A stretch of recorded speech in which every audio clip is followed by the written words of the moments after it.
All right, welcome back to the deep dive. So, as 2025 wraps up, we decided to skip the usual year-end spreadsheets Mhm. and instead go for something uh, a lot more valuable, retrospective clarity. We've been looking at the stories of people whose lives were just interrupted. That's exactly right. Not by big headlines, but by small, quiet accidents. Exactly. And our mission today is really to distill all of that down. We want to find the actionable lessons on, how to protect yourself. This isn't about numbers then. It's about protecting your own story when things go sideways. Yes, it's about finding those critical moments where the right decision makes all the difference. And I think that leads us right to the first big paradox we found in the data, doesn't it? It does. The quiet start of the accident, you're just running errands, heading to work, and then something happens, and the first thing everyone says is, I think I'm okay every single time. every time. And they genuinely believe it, which is Yeah. the real trap. It's your body's natural defense mechanism. Adrenaline and shock. Exactly.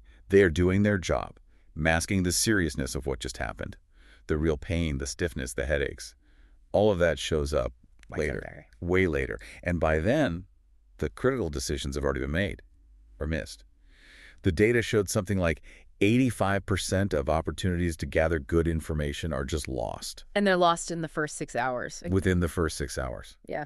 all because people are waiting to feel the full extent of the injury. So because our own adrenaline is basically tricking us, we miss this critical window before the scene itself just disappears. Evaporates. That's the perfect word for it. So let's talk about that, the evaporation of evidence. It seems impossible to be strategic when you're in shock, but documentation has to start early. It absolutely has to. And this is where we need to be really clear about what protecting the record means. Okay. We're talking about three specific things. Mm-hmm. The medical report, photos or notes from the scene itself, Yeah. and any official incident reports. Okay, let's dig into the documentation part, because culturally, I think most of us are trained to kind of, tough it out.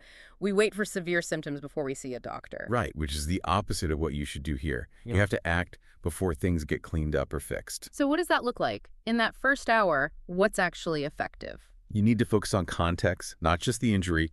We saw these compelling examples where a simple time-stamped photo of the scene was the key piece of evidence. The scene, so not a picture of a bruise, but a picture of The uneven sidewalk, Yeah. the melted ice on the floor, the specific angle the cars hit.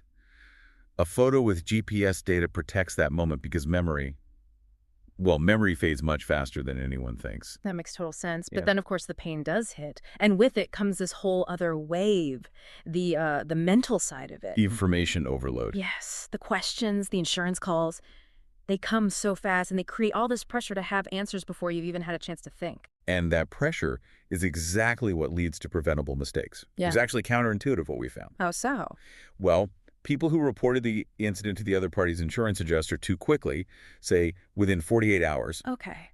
their initial shock-induced statement of, I'm mostly fine, gets recorded. And then it's used against them later when the real symptoms finally show up. Wow. So the steady, non-flashy work is actually just slowing down. It's slowing conversations down. Yeah. It's explaining things clearly, avoiding jargon. Which brings us back to communicating with doctors. We saw that reinforced all year. It's not about exaggerating. It's about being brutally honest. 100%. Being completely honest with your doctor about every single ache, every twinge. Even the small stuff you think will just go away. That's not complaining. It's protecting the record. Fundamentally, yes. You are safeguarding the single most objective piece of evidence you will have. So to kind of wrap this all up as we head into 2026, it sounds like there are three core takeaways here. I think so. First, protect the record early and be specific. Second, slow down those critical conversations to avoid mistakes. And third, make sure your medical record tells the full story. That's it exactly. We focus on clarity because, look, if you understand the process, you can make better decisions even when you're under stress. A great summary. And maybe here's one last thought to leave you with. If there's something from this past year, an accident, an injury, just a question that still doesn't quite sit right with you. Something that's still nagging at you. Exactly.